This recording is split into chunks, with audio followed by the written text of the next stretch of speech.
Hello and welcome back to, or if you're here for the first time, welcome to Epi-Center. My name is Camilla Foy, and today we're going to talk about something that often shapes the daily realities of epilepsy, but don't always get discussed openly: learning disorders and intellectual disability. These conditions overlap with epilepsy in powerful ways, and they can change not just how someone experiences school or work, but how they move through life in general. Before we get into epilepsy specifically, let's start with what these terms mean on their own. A learning disorder, sometimes called a specific learning disorder, isn't just about struggling in school. It's when a child or adult has persistent difficulties in reading, writing, or math that don't improve even with proper teaching and practice. Dyslexia, for example, affects reading. Dyscalculia makes math especially difficult, and written expression disorders affect things like spelling and written communication. These aren't caused by laziness or lack of effort, they're rooted in how the brain processes information. Intellectual disability is a little different. It refers to significant challenges in both intellectual functioning, like reasoning and problem solving, and in adaptive skills, the everyday things people need to live independently and socially. For someone to be diagnosed with intellectual disability, these challenges have to begin in childhood, not adulthood, and the focus is less about a single number on an IQ test and more about the kind of support someone needs in daily life. In the general population, learning disorders affect close to 9% of children, while intellectual disability is closer to 1 to 2%. But when we turn the lens towards epilepsy, the numbers change dramatically. Roughly 1 in 3 children with epilepsy has a learning disorder, and about 1 in 5 people with epilepsy also has an intellectual disability. And it's not just the prevalence that's higher. The way these challenges show up can be different too. For example, someone with epilepsy might struggle with attention and processing speed, and those difficulties can fluctuate depending on whether they've recently had a seizure, how well they're sleeping, or what medications they're taking. Memory can be another big one.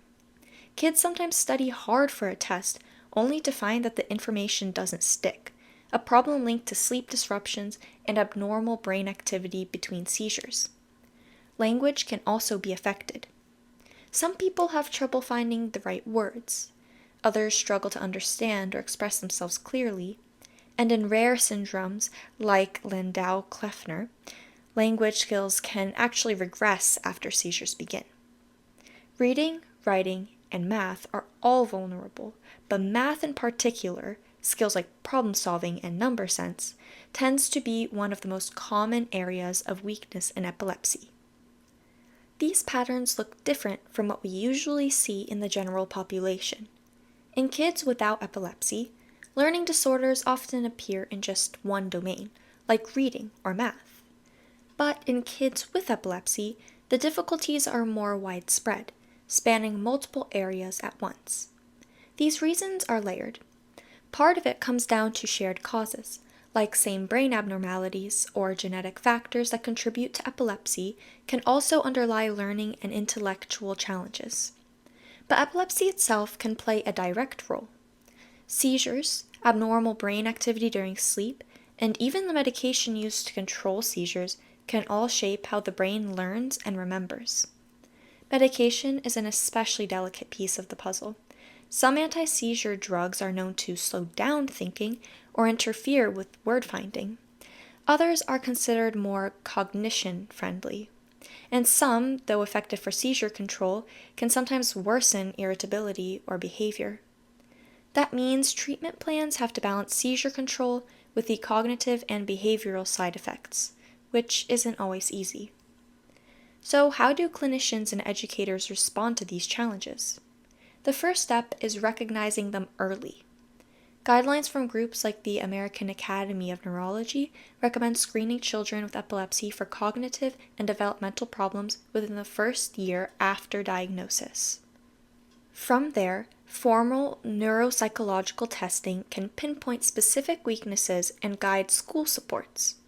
In the US, children can qualify for Individualized Education Programs, or IEPs, which lay out specific goals, accommodations, and services like speech therapy, occupational therapy, or specialized reading programs. Even smaller adjustments, like extra time on tests, permission to record lessons, or testing in a quiet space, can make a big difference. On the medical side, the focus remains on optimizing seizure control while minimizing cognitive side effects. For some, that might mean adjusting medications, adding a ketogenic diet, or even considering surgery or neuromodulation therapies.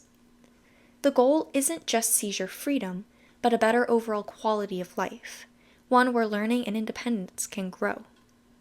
Still, there are major gaps. Prevalence studies vary widely depending on how learning disorders are defined, so we don't always have clear numbers. Research on how interictal spikes, those bursts of brain activity that happen between seizures, affect learning is suggestive but incomplete. We also lack strong, long-term studies comparing the cognitive side effects of different anti-seizure medications in children. And perhaps most importantly, there are very few intervention studies designed specifically for people with epilepsy. We borrow evidence-based strategies from the general learning disorder field, but we don't yet know if tailored programs could better meet the unique needs of epilepsy patients. Here's the bottom line. Learning disorders and intellectual disability aren't side notes in epilepsy. They're central to how many people live with the condition. They affect education, independence, and quality of life just as much as seizures themselves. Recognizing them, treating them, and researching them with the same urgency as we treat seizures is essential if we want to give people with epilepsy the best chance at thriving. Thank you so much for listening to this episode of Epi-Center. I hope this conversation shed some light on an area of epilepsy care that often doesn't get the attention it deserves. Have a good week, and I'll see you next time.